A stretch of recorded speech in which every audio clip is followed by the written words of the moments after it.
¿Sabías que los síntomas de la meningitis se han descrito desde tiempos muy antiguos?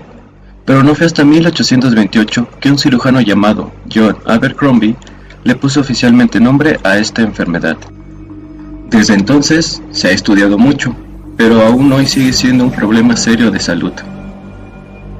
Para entrar en contexto, la meningitis es una inflamación de unas capas que recubren el cerebro y la médula espinal, llamadas meninges. Piensa en ellas como una especie de protección para nuestro cerebro y el sistema nervioso central, que son esas ramitas que salen del cerebro. Cuando éstas se inflaman es cuando aparece la meningitis. Comúnmente es provocada por infecciones, pero también se puede presentar por enfermedades del sistema inmune, ciertos tipos de cáncer o incluso como una reacción de algunos medicamentos. Las infecciones pueden ser causadas por bacterias, virus, hongos y, aunque es más raro, hasta por parásitos. Existen dos formas principales de contraer meningitis. Una es la meningitis adquirida en la comunidad, es decir, cuando una persona se infecta sin estar en un hospital o clínica. Y la otra es la meningitis asociada a la atención médica, que se presenta en personas que han tenido cirugías cerebrales o traumatismos en la cabeza. Entre las bacterias más comunes que causan la meningitis en la comunidad están Streptococcus pneumoniae, Neisseria meningitidis y Listeria monocytogenes, especialmente en personas mayores de 50 años o con las defensas bajas. En cambio, cuando la meningitis se asocia a hospitales, los causantes suelen ser bacterias como Staphylococcus o ciertos bacilos que aparecen después de procedimientos médicos. Es importante no confundir la meningitis con la encefalitis. La encefalitis es la inflamación del cerebro en sí y no de las meninges. Ambas pueden ser muy peligrosas, pero tienen causas y tratamientos distintos. Existen personas que tienen más riesgo de desarrollar meningitis. Personas con las defensas bajas, también llamados inmunocomprometidos. Mayores de 65 años. Niños pequeños, que a veces no presentan los síntomas típicos. Y quienes tienen antecedentes como diabetes, VIH, alcoholismo o que están en tratamientos con esteroides o inmunoterapia, como en casos de cáncer. ¿Cómo llega la infección al cerebro?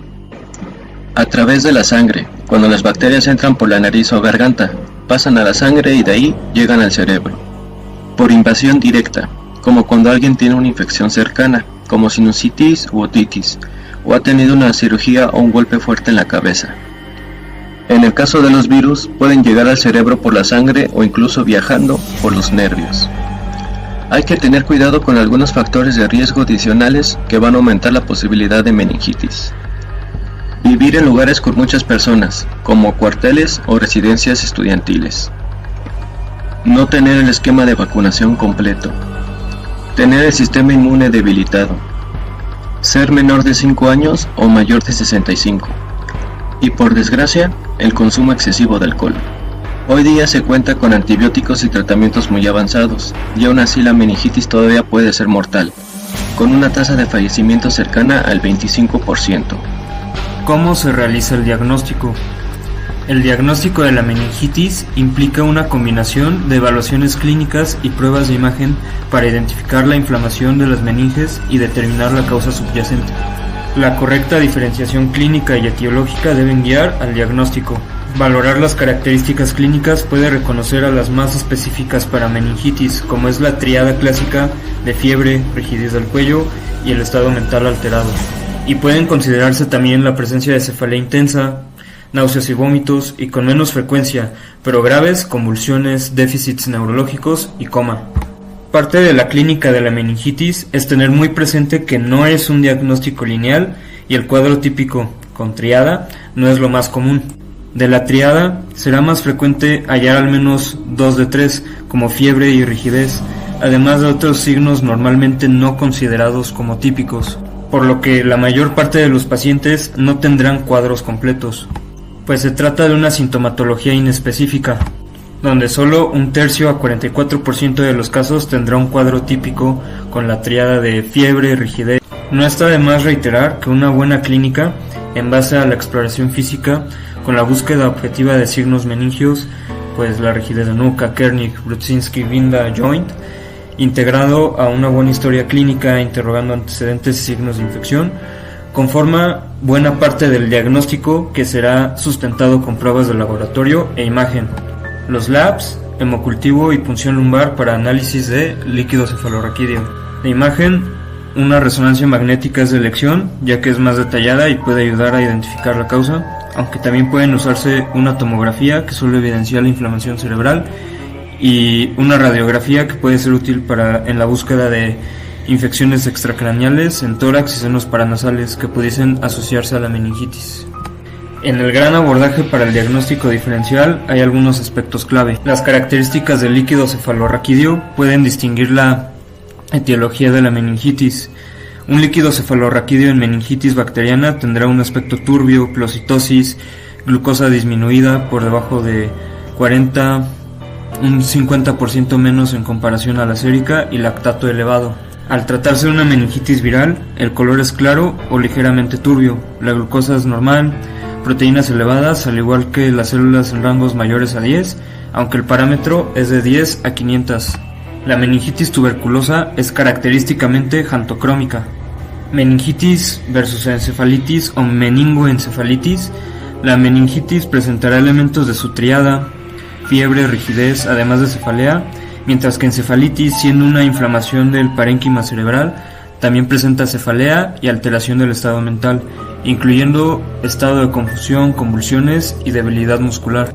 Pueden presentarse juntas con una alteración repentina del estado de conciencia, cefaleas intensas, características clínicas que deben corroborarse mediante labs, cultivos de sangre, líquido cefalorraquídeo y estudios de imagen como resonancia magnética, que evidencia inflamación de meninges y del tejido cerebral. Finalmente, no está de más mencionar las pruebas diagnósticas más sensibles para la determinación del agente causante de la meningitis, tales como la PCR, usada por sistemas como GeneXpert, o la PAM-PCR, esta utilizada para la detección de Naegleria fowleri, causa de meningitis amebiana, técnicas de tinción como la tinta china, sensible para la detección de Cryptococcus, y pruebas de BDRL, prueba de enfermedades venéreas, que al aplicarse a una muestra de líquido cefalorraquídeo puede dirigirse a la detección de neurosífilis, a la que es altamente específico. ¿Cómo debe tratarse la meningitis? El paciente necesita atención médica inmediata. Se debe asegurar que el paciente respire bien, que esté bien hidratado con líquidos intravenosos y que la fiebre esté controlada. Después viene el tratamiento con antibióticos y estos cambian según la edad del paciente y el estado de salud. En adultos sanos se suele usar una combinación de vancomicina y ceftriaxona. En pacientes inmunodeficientes, como personas con VIH o cáncer, se agregan más medicamentos como ampicilina o meropenem, además de los anteriores. En los recién nacidos, el tratamiento es aún más específico. Se usan medicamentos como ampicilina o cefotaxima o incluso aciclovir para cubrir todos los posibles agentes infecciosos. En niños mayores y adultos jóvenes se suele usar ceftriaxona y vancomicina. Y en personas mayores de 50 años e inmunocomprometidos se añade ampicilina para protegerlos contra la bacteria Listeria. Si la meningitis ocurre posterior a una cirugía, un trauma o por un objeto extraño en el cerebro, se utilizan antibióticos especiales como cefepima o meropenem, junto con vancomicina. Si el paciente es alérgico a la penicilina, pueden usarse moxifloxacino y vancomicina. En casos de meningitis por hongos como la criptocócica, que afecta principalmente a personas inmunocomprometidas, el tratamiento incluye medicamentos como anfotericina B y flucitosina. Sobre los esteroides, aunque se han estudiado mucho, no siempre se recomiendan. En algunos casos pueden reducir la mortalidad, especialmente si la causa es Streptococcus pneumoniae, pero en otros no hace mucha diferencia. En los niños, ayudan a prevenir problemas como la pérdida de audición, pero en solo ciertos casos específicos. Si el paciente empieza a mostrar signos como confusión, convulsiones o pupilas que no reaccionan, que son signos de presión alta en el cerebro, se debe actuar. Se puede elevar la cama, administrar medicamentos especiales como manitol o usar ventilación controlada para estabilizar al paciente. Si alguien cercano fue diagnosticado con meningitis por Neisseria meningitidis o Haemophilus influenzae tipo B, se recomienda tomar antibióticos preventivos. Esto ayuda a proteger a quienes han estado expuestos. Los medicamentos para esto pueden incluir rifampicina, ciprofloxacina o ceftriaxona, dependiendo del caso.